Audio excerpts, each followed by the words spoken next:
también en vuestra mente. Vamos a dar inicio hoy día, y yo creo que termino igual, si es que alcanzamos, al cuarto libro del Pentateuco, que es Números, o en hebreo Bamidbar. Eso significa. Y con la lectura del Génesis, que ya vimos, y del Éxodo, el lector puede, o el estudiante puede conocer los orígenes de los israelitas y la manera como Dios los eligió para hacerlos su única nación santa. Y cuando terminamos Levíticos, usted se podía dar cuenta de que este libro ponía el acento en la santidad que se le exige a la nueva nación. Y esta está demostrada en el ritual de los sacrificios, el ritual de ordenación de los sacerdotes, el ritual de la pureza legal y en las leyes de la santidad. El lector comprende perfectamente el significado del mandamiento de Dios, que se refiere a la naturaleza de su reino. Y dice así, Éxodo 19:6: seréis para mí un reino de sacerdotes y una nación santa.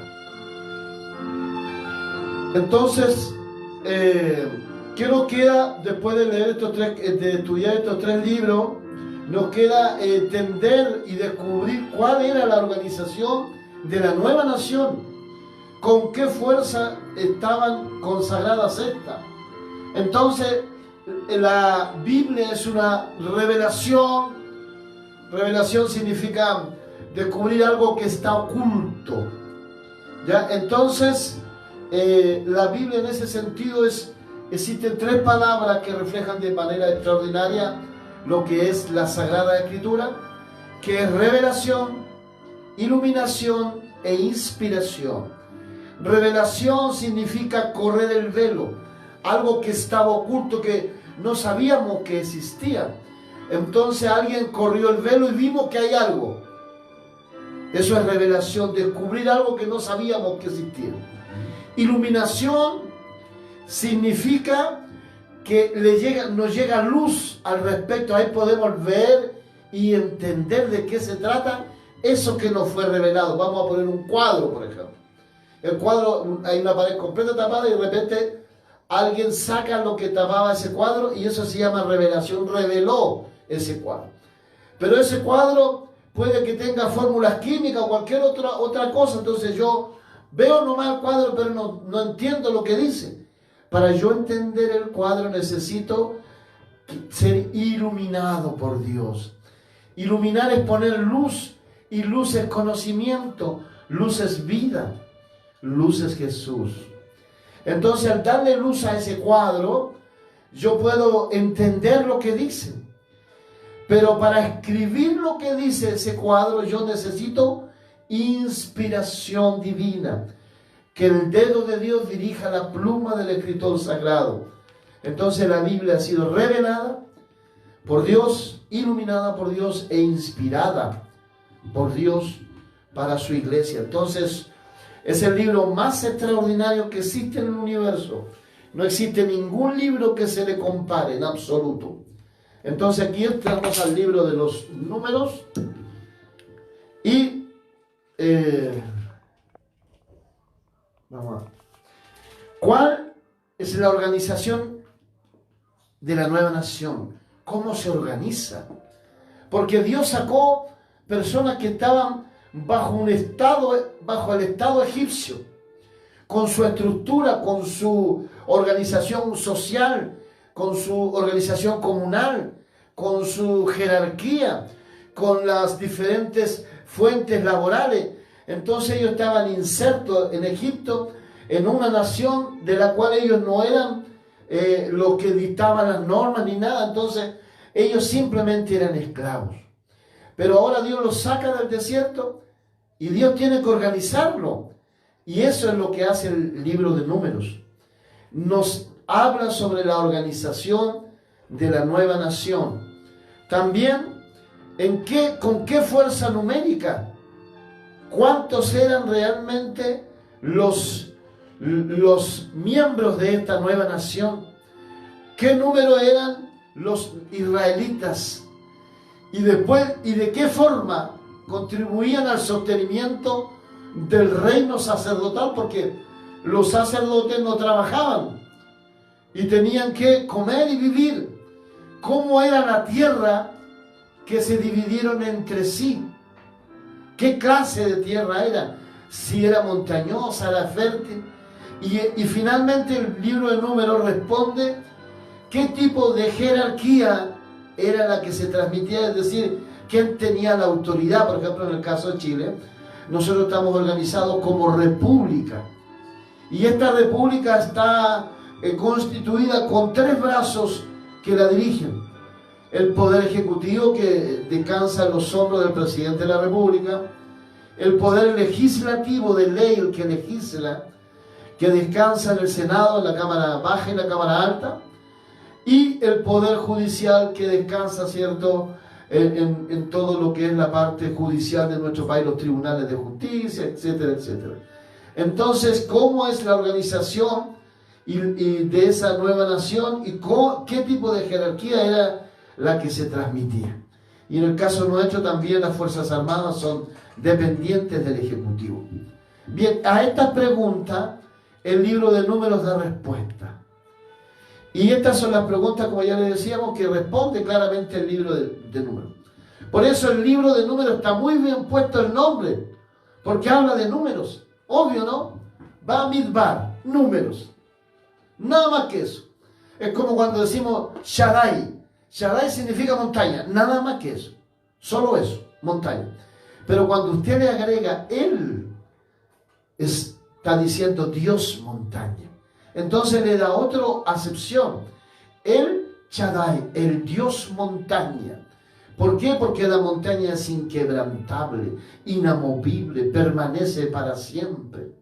Aquí nosotros tenemos acá, al costado nuestro, la blanca montaña, la cordillera de los Andes, y ha permanecido por mucho tiempo allí. Bien, entonces, por eso el nombre del Números está muy bien puesto, porque aquí usted puede ver los diferentes censos, y censos es contar la cantidad de personas que forman parte de una nación, de un país. La división de los deberes, quién hace esto y quién hace aquello. Además, las asignaciones de tierra registradas en su página con una enumeración exacta. Cuando Dios repartió la tierra a las tribus de Israel, Dios siempre era justo. Y eso es un concepto que debe abrigar la iglesia, la justicia. A veces tenemos preferencias por cierta familia, por ciertos hermanos o hermanas, y a veces por las familias pastorales.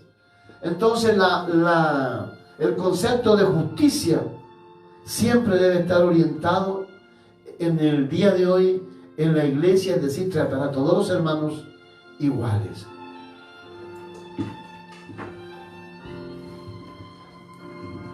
Entonces, lo que el Levítico, ya lo dijimos, nos dice sobre la organización del culto, porque el Levítico, ¿qué es lo que hace?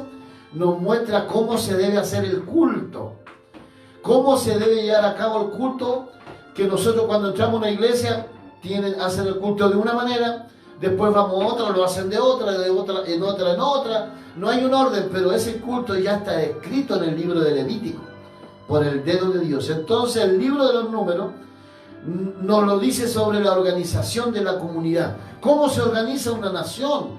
¿Cómo se organiza un país? No es tan sencillo, es súper complejo. Por ejemplo, hoy día nuestro país está pasando por grandes dificultades y también tiene que ver con el modelo de país que tenemos, con la forma en que lidiamos con los problemas de esta nación y la organización que tiene esta nación. Entonces, en el caso de Israel, Dios tenía que organizar esta nación. ¿Y cómo lo hacía? ¿Cómo lo hace Dios? Entonces, en ambos casos, la organización siempre, en el caso del pueblo de Israel, está centrada en el arca y el tabernáculo. ¿Por qué? Porque allí está Dios. Porque Dios, cuando le construyeron, ya lo vimos en el libro de Éxodo, el arca y el tabernáculo, Dios vino a morar en aquella arca. Literalmente Dios estaba morando en el arca del pacto. Allí estaba la presencia de Dios. Entonces todas las tribus de Israel, estamos en el desierto aún, todas las tribus de Israel se formaban de acuerdo a una jerarquía definida, de acuerdo a una función específica, pero todas se ordenaban en torno al tabernáculo y el arca, porque era la morada de Dios en medio de su pueblo. También en el libro de los Números están los impuestos. Sí, los impuestos. Porque una nación tiene que tener impuestos, no puede vivir sin impuestos. En el caso de Chile pagamos impuestos, contribuciones a bienes raíces, pagamos IVA, pagamos patentes comerciales, pagamos renta, y de distintas formas nosotros también contribuimos a que el Estado chileno se pueda financiar. Entonces el IVA es en el caso de Chile, uno de los impuestos más importantes. Y en el caso de Israel, el diezmo era un impuesto a beneficio fiscal que Dios propuso para que la tribu de sacerdotes no estuviera trabajando, se dedicara 100% al servicio de Dios. Entonces, y aquí se establecen los líderes también, cómo se conforma el liderazgo. Y esto es relevante por lo siguiente, porque en la medida que nosotros sabemos quién tiene el mando, y después del que tiene el máximo mando viene otro y después otro, entonces nosotros podemos hacer la escalada y conocer la jerarquía de estas autoridades.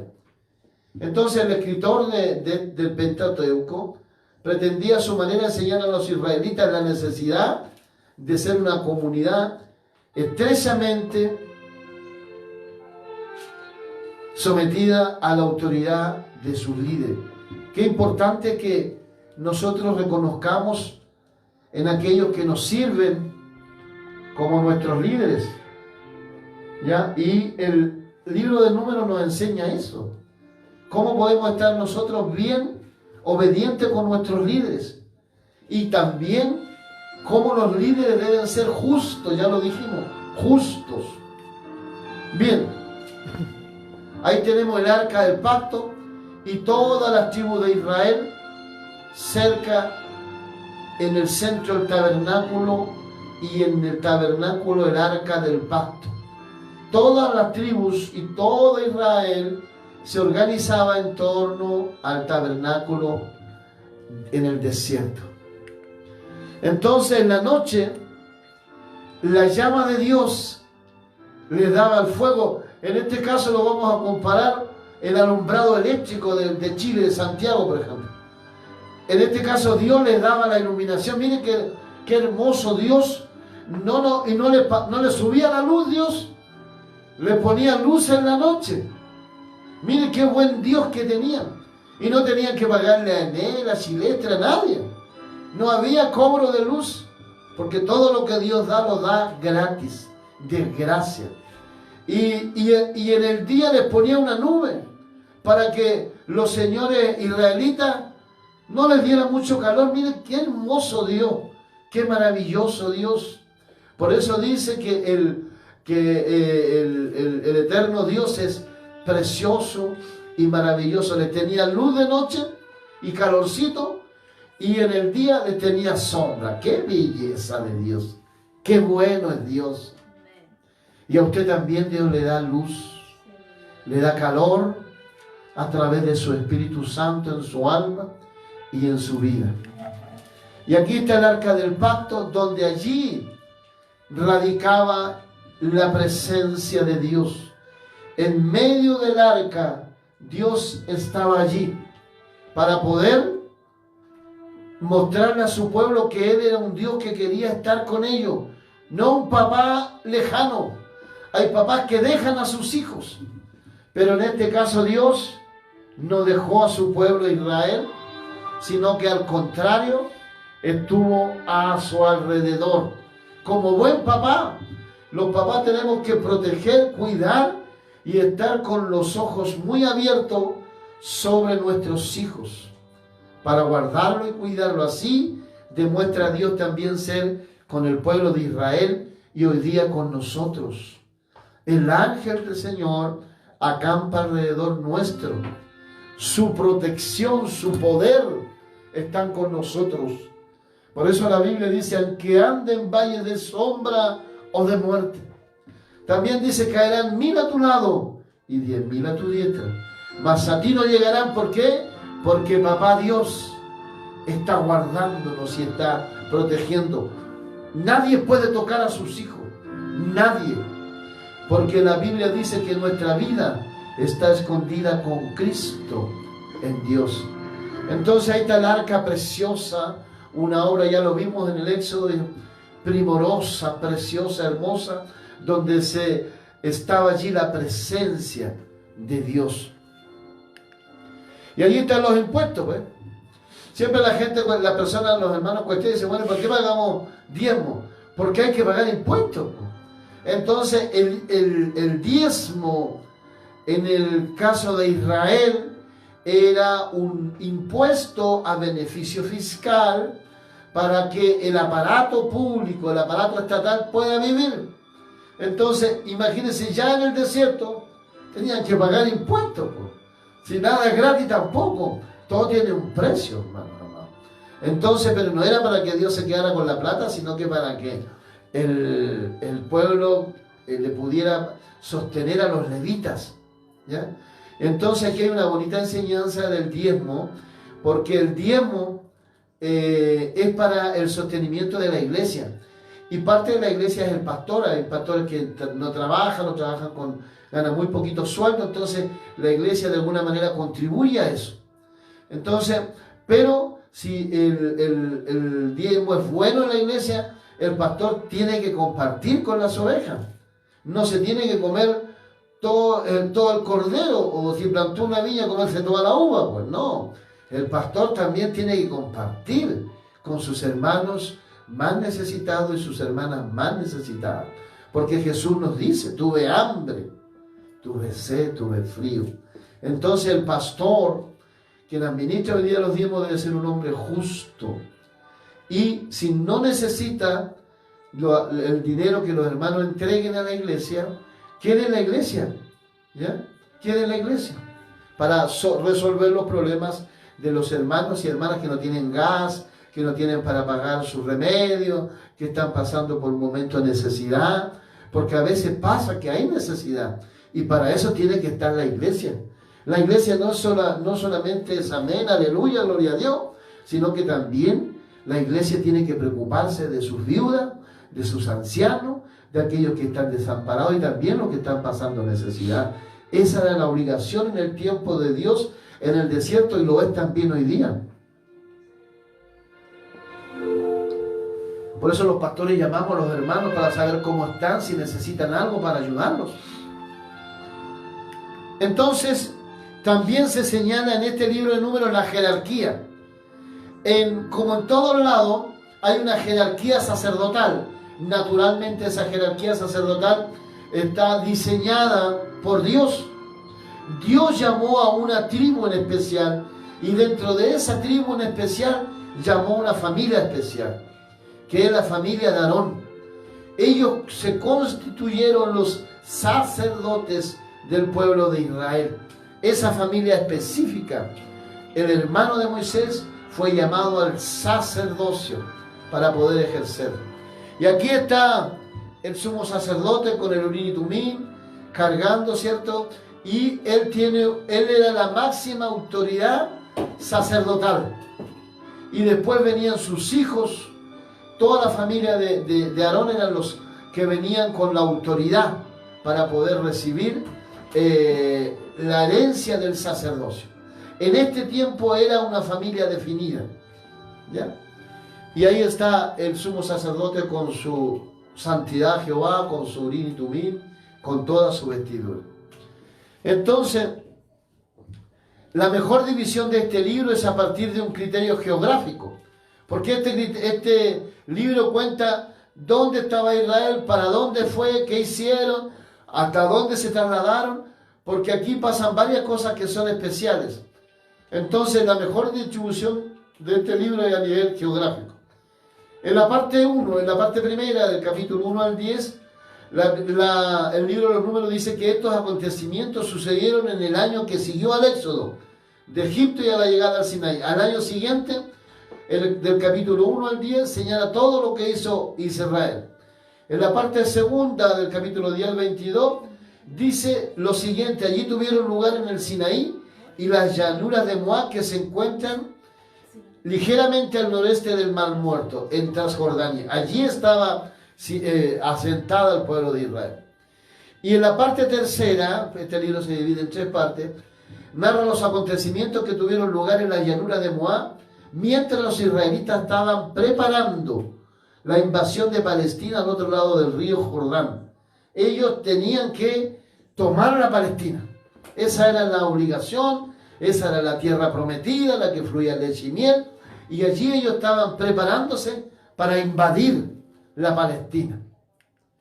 Entonces aquí vemos a Moisés con una cantidad de gente extraordinaria. Miren, la cantidad de personas del pueblo de Israel era enorme, inmensa, una cantidad realmente grandísima. Dios le dijo a Abraham: y tu descendencia será como la arena y como las estrellas del mar, del cielo, no se podrán contar.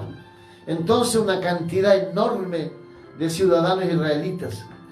Y aquí entramos ya en la parte primera, en el libro, el capítulo 1, al 45 al 46, se contaron la cantidad de varones que podían salir a la guerra. Aquí está el censo.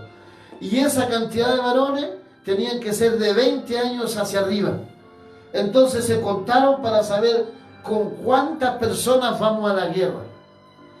Y se contabilizó en este capítulo 1, versículo 45 al 46, 603.550 hombres. Son mayores de 20, sin contar a las mujeres, a los niños y a los viejos. 603.550, que es más grande que la comuna más grande que tenemos nosotros aquí, que es Puente Alto. Entonces, los israelitas eran más grandes que toda la comuna de Puente Alto, solamente los hombres de guerra. Entonces, y sin contar a los niños, ni a los ancianos, ni a las mujeres. En total, dice, más o menos, se hace un aproximado que había entre 2 y 3 millones de israelitas. Imagínense la cantidad de personas, 2 y 3 millones de israelitas. Entonces, era prácticamente casi la mitad de Santiago completo, hermano. Era una cantidad enorme, tremenda. Santiago tiene 7 millones. Entonces, la cantidad de personas que conformaban el pueblo de Israel en el desierto era enorme. Imagínense, para darle que comer a las personas. Dios les mandaba pan, les mandaba codornices, pero también había todo un sistema donde botar la basura, cómo hacer el baño, cómo tenía que hacer para que la suciedad, cuando las personas defecaran, no afectara a otros. Había todo un proceso. Y eso estaba todo también escrito. El pueblo estaba debidamente organizado. Entonces, del capítulo 2 en adelante, la comunidad se encuentra acampada junto al arca y al tabernáculo, ya lo dijimos, tal como los hermanos en torno a la iglesia. Hoy día no nos podemos congregar, pero nosotros los pastores llamamos a nuestros hermanos y estamos predicando por Zoom, por la plataforma Meet, y también lo estamos socorriendo económicamente por las necesidades que ellos tienen. Entonces, así como como todos los israelitas se conformaban alrededor del arca, así también la iglesia los hermanos se conforman alrededor de la iglesia. Entonces, en este libro se constituye a los levitas asistentes de los sacerdotes. Ya dijimos que los sacerdotes eran solamente la familia de Aarón, los cuales se toman solo de la familia de Aarón y ocupan el puesto de los primogénitos para servir en la presencia de Dios. Entonces, los únicos que podían estar en alguna actividad dentro del arca o del tabernáculo eran los levitas. Nadie más, solamente los levitas. Y lo único que podían oficiar eran los sacerdotes. ¿Ya? Entonces, aquí se da también en el capítulo 6 de Número, el voto del nazareato. Y dice, no beberá ningún fruto de la vid. Había un voto que cuando una persona quería consagrarse a Dios, quería buscar santidad, buscar la presencia, el poder, la unción de Dios, se estableció en este libro el voto del nazareato. Y en ese voto la persona que se consagraba a Dios dice, no beberá ningún fruto de la vid. Nada, ni el vinagre, ni las pasas, ni la uva, ni nada, menos el vino. Y se dejará crecer su cabello. Esta es la primera manifestación evidente del espíritu monástico. ¿Qué quiere decir esto? De que habían hombres que se querían apartar del mundanal quehacer para consagrarse a Yahvé, al Dios de Israel. Este es el primer síntoma, que es un ordenamiento divino. Dios establece el voto del nazareato y para que las personas lo busquen y tengan intimidad con Dios. Esta es la primera aparición de los sacerdotes que vivían en monasterio. Y la primera floración del reino, cuya naturaleza es ser santo. En el voto del nazareato las personas querían consagrarse a Dios, querían servirle a su Dios, querían tener intimidad con Dios, querían orar, ayunar, leer la palabra de Dios, buscar esa intimidad que tan necesaria es para el cristiano. Y hoy día también nosotros tenemos que apartarnos para buscar la santidad, para buscar la comunión, para buscar la unción, para buscar el poder del Espíritu Santo al lado de nuestro Dios.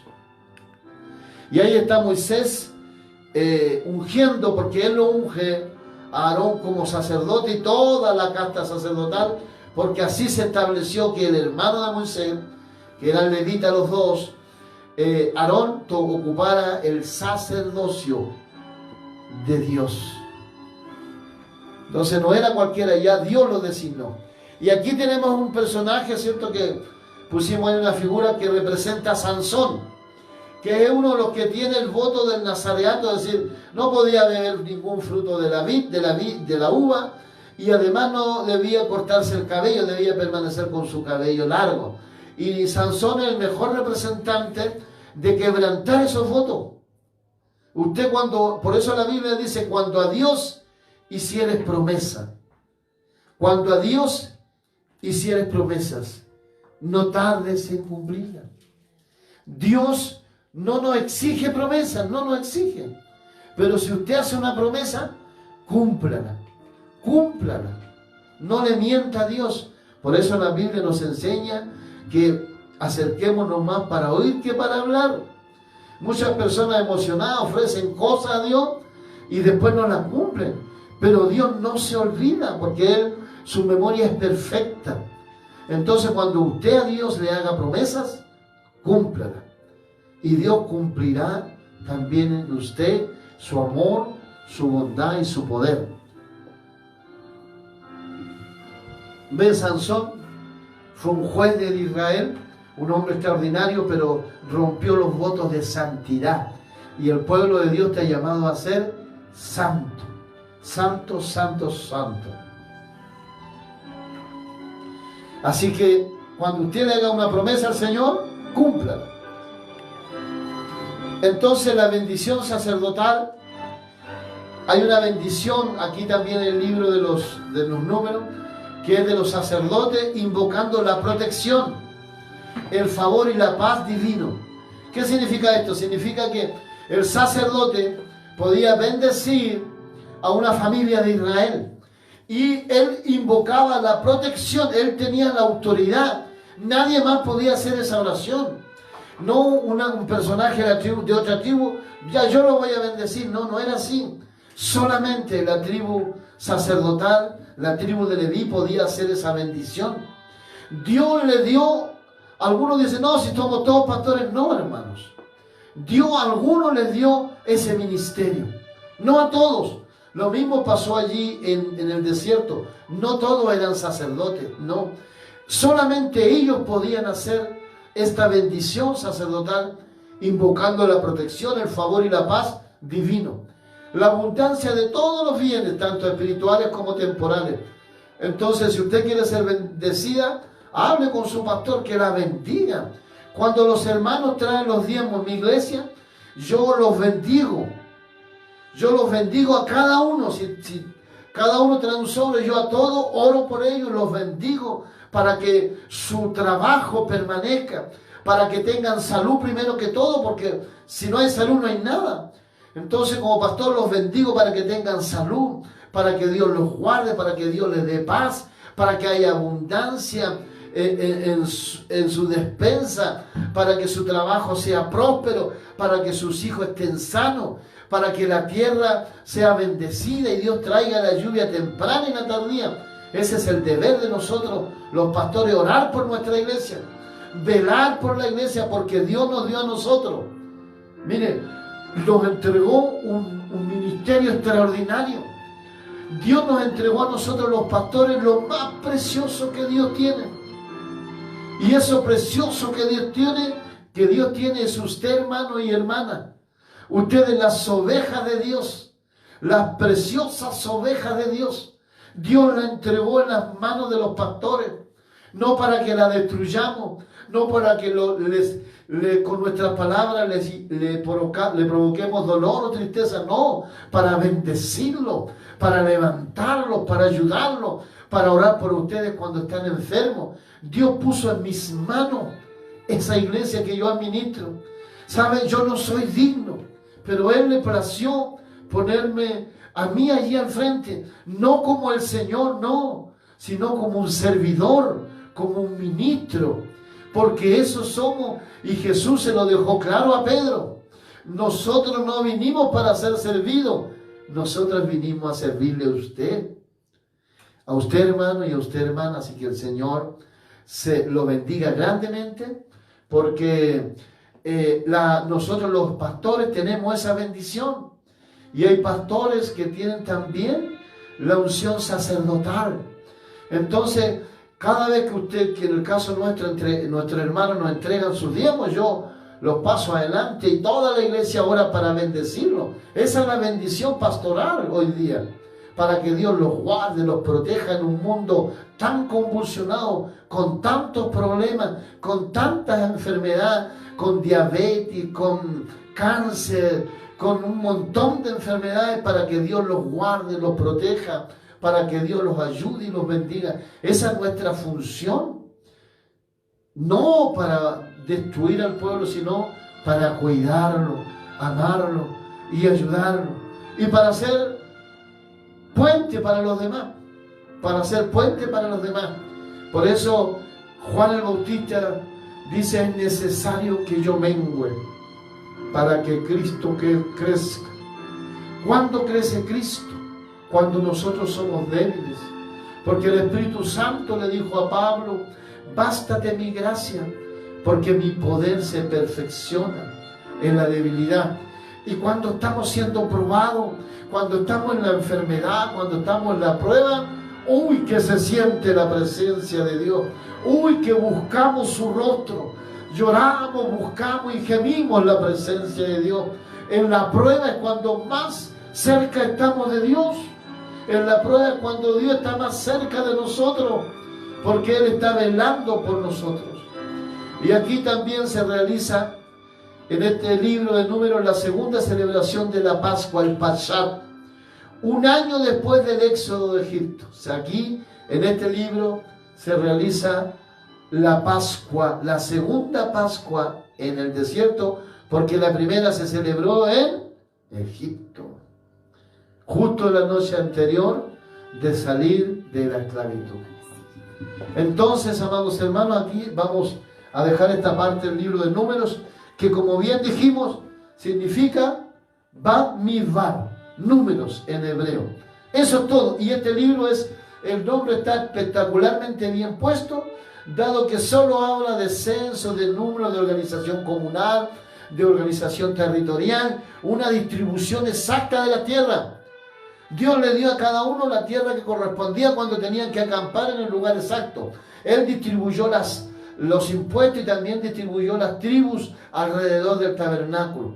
Y aquí, como ya decíamos, se crea el voto del nazareato y la bendición sacerdotal. Así que el Señor les bendiga grandemente. Y aquí estamos terminando con el cuarto libro del Pentateuco, que es el libro de los números. Y ya hemos visto el Génesis, que es Bereshit, en hebreo comienzo, Éxodo, que es Shemot, en hebreo, Levítico, que es Vaikra, en hebreo. Y ahora vimos número, que es Bamidbar, en hebreo, es decir, número. Así que el Señor los bendiga grandemente, el Señor los guarde y esté con ustedes, y que el Espíritu Santo les bendiga.